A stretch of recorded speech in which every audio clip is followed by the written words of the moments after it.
The major conflict in British politics today is frequently described in terms such as tradition versus progress, or conservative versus liberal. But where does this dichotomy come from? What are the origins of these opposing positions? We can trace it back to two titans of 18th century politics, Edmund Burke and Thomas Paine. I'm Luke Pearce, and this is the Radical History channel, where we bring to light the people throughout history who risked everything for the social, economic and democratic freedoms we enjoy today. Remembered as the father of modern conservatism, Edmund Burke was already well known as a writer and philosopher before he was elected to the Whig benches in the House of Commons in 1766. He led a conservative faction known as the Old Whigs, which believed in tradition, authority and the monarchy. While Burke was certainly a conservative, his politics weren't one-dimensional. He went against the grain in his opposition to slavery and criticism of the British Empire in India. Thomas Paine, meanwhile, was an internationalist who lived in America, England and France at different times in his life.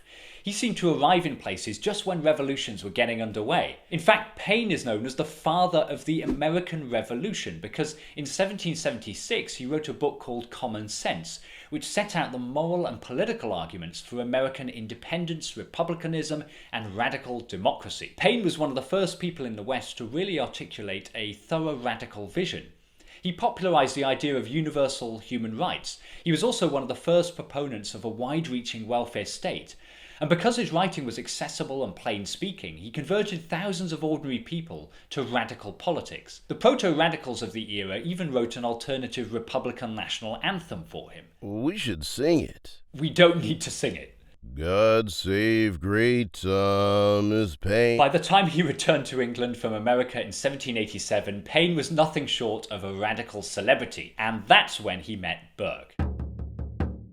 Burke and Paine did share some views which drew them together. Paine was one of the first people in America to speak out against the slave trade, and Burke proposed a bill to ban slaveholders from sitting in the House of Commons. They also happened to agree on Britain's treatment of its American colonies. However, they had wildly different reasons. While Burke wanted to tax the colonies more fairly in order to hold on to them, Paine was eager for their independence. Paine stayed at Burke's house for a week in 1787, at which point you might have expected their political differences to become apparent. But apparently Paine didn't talk much about politics. Instead, he kept going on about some bridge that he'd been designing. The bridge was never finished. Was this the start of a beautiful friendship? It might have been if it were not for... On the morning of the 14th of July 1789, crowds in Paris mustered outside the Bastille prison. Inside the Bastille sat the French state's supply of gunpowder, and the revolutionaries were determined to get their hands on it. At 1:30 p.m, the crowd stormed the gates. 98 of them were killed, but by 5:30 the people of Paris had taken the fortress. The French Revolution had truly begun, and radicals across Europe lifted their voices in solidarity. But not everyone was cheering on the rebellious hordes in Paris. Across the Channel in England, many warned of anarchy and bloodshed, terrified that the revolution might take root in British soil. The loudest of these anti-revolution forces was one Edmund Burke MP. Burke despised the revolution. He feared that civilization would be trodden down under the hooves of the swinish multitude. In November 1790, he published a pamphlet entitled Reflections on the Revolution in France. His reflections sent a shockwave across Britain, and what's known as a pamphlet war ensued, as many writers put pen to paper to reply to Burke's attacks.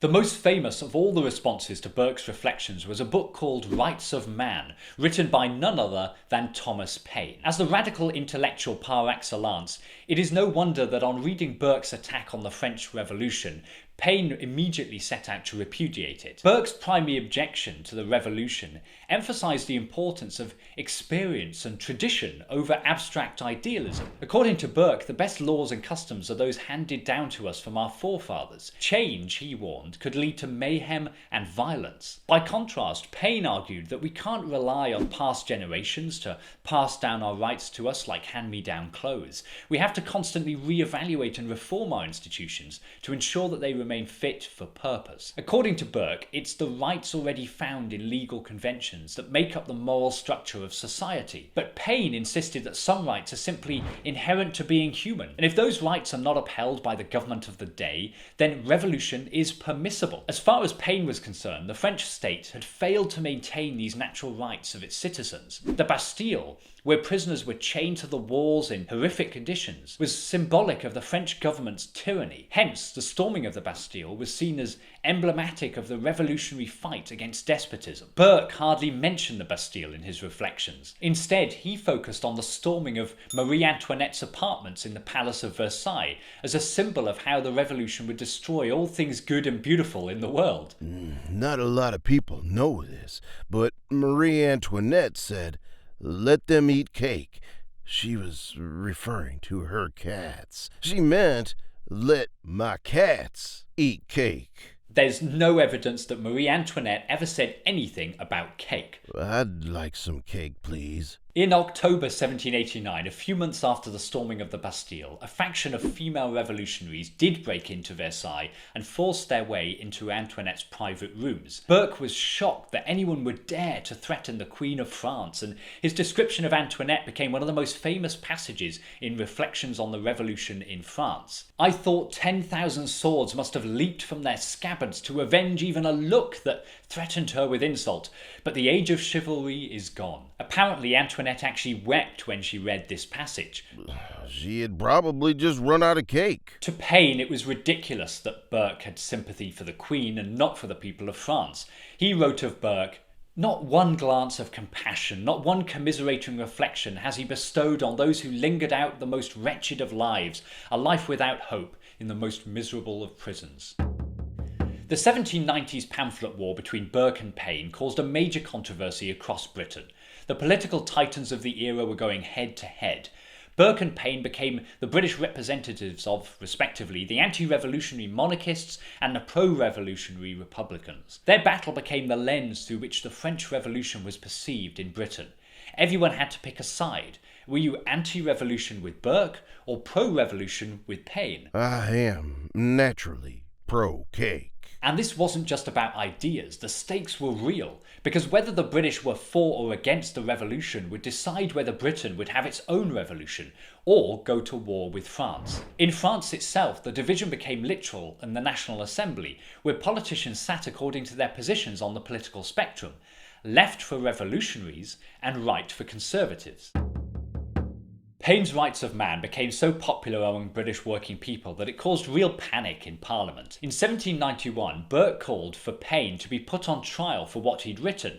In 1792, Paine was charged with seditious libel. Both Burke and Paine knew that the trial could end in Paine's imprisonment and likely execution, so Paine had to flee England. Because Rights of Man had become wildly popular among the revolutionaries, when Paine arrived in France, he was granted French citizenship and elected a member of the National Convention. He eventually helped to draft a national French constitution. Paine's trial was staged in his absence, and he was found guilty. In response to his conviction, Paine said, "If to expose the fraud and imposition of monarchy, to promote universal peace, civilization and commerce, and to break the chains of political superstition, and raise degraded man to his proper rank, if these things be libelous, let the name of the libeller be engraved on my tomb."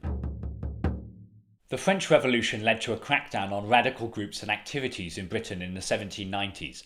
Paine's supporters were now seen as dangerous revolutionaries, and radicals were silenced in Prime Minister William Pitt's reign of terror. But Paine's legacy survives to this day. His assertion of inalienable rights common to all paved the way for the Universal Declaration of Human Rights in 1948 and the civil rights movements of the 1960s. And while Burke is now known as the father of modern conservatism, Paine's influence is perhaps most neatly defined by the historian Jack Green, who said, "We are all today Paine's children." If you enjoyed this video, check out this video about how ordinary people continued their fight for social and economic rights in Britain.